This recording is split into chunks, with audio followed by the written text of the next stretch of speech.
युग, कलयुग, ये 4 युग हैं जो देवताओं के 12,000 दिव्य वर्षों के बराबर होते हैं। स्वतंत्र रूप के लिए किए गए कर्मों के अनुसार आत्मा अगला शरीर धारण करती है। हिंदू धर्म के अनुसार किसी भी युग में कोई परिवर्तन नहीं किया जा सकता।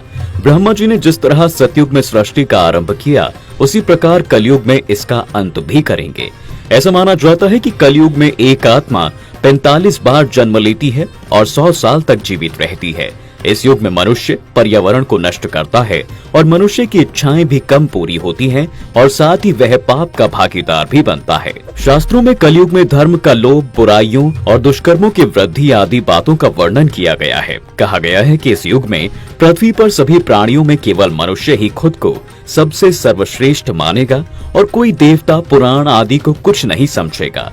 इस युग में अच्छे कर्म करने वालों को देवता माना जाता है और बुरे व पापी लोगों की तुलना राक्षसों से की जाएगी। कलयुग के बारे में महर्षि वेदव्यास जी ने महाभारत में भविष्यवाणी की थी कि इस युग में वेदों को मानने वाले भी नहीं होंगे।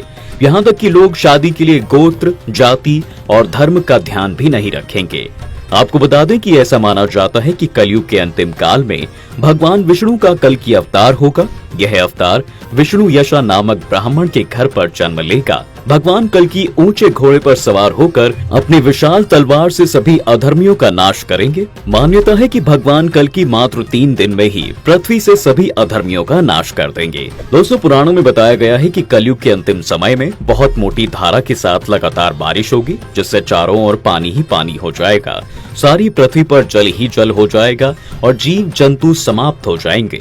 इसके बाद 12 सूर्य एक साथ उदय होंगे और उनके तेज से पृथ्वी सूख जाएगी, जिसके बाद फिर से एक बार सतयुग का आरंभ होगा। वहीं द्वापर युग के लिए कहा जाता है कि यह 8,64,000 वर्षों का था, जिसमें एक व्यक्ति 1000 वर्षों तक जीवित रह सकता था। ऐसा माना जाता है कि जैसे जैसे पृथ्वी पर पाप बढ़ेगा, मनुष्य की आयु और उसकी इच्छाएं पूरी कम होने लगेंगी। द्वापर युग में जब गंधमादन पर्वत पर हनुमान जी की भेंट महाबली भीम से हुई थी, तब उन्होंने भीम से कहा था कि द्वापर युग में लोग धर्म के मार्ग से भटकने लगेंगे और पृथ्वी पर पाप बढ़ जाएगा। जैसे कि आप सभी जानते हैं कि इस युग में स्वयं विष्णु जी ने श्री कृष्ण का अवतार लेकर कंस का वध किया था, तो यह कह सकते हैं कि पाप की शुरुआत होना वहीं से शुरू हो गई थी।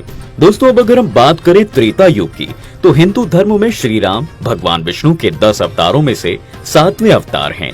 लेकिन ये रहस्य बहुत कम लोग जानते हैं कि श्री राम की मृत्यु कैसे हुई थी। दरअसल भगवान श्री राम की मृत्यु एक रहस्य है, जिसका उल्लेख केवल पौराणिक धारा थी और इस युग में मनुष्य अपनी इच्छा अनुसार प्राण त्याग कर सकता था। तो आज की वीडियो में बस इतना ही। आज आपने जाना कि किस युग में मनुष्य कितनी बार जन्म लेता है और उसकी आयु कितनी हुआ करती थी। अगर आपको यह वीडियो पसंद आई हो तो इसे लाइक करें, साथ ही शेयर करें इसे अपने फ्रेंड्स और फैमिली के साथ। धन्यवाद।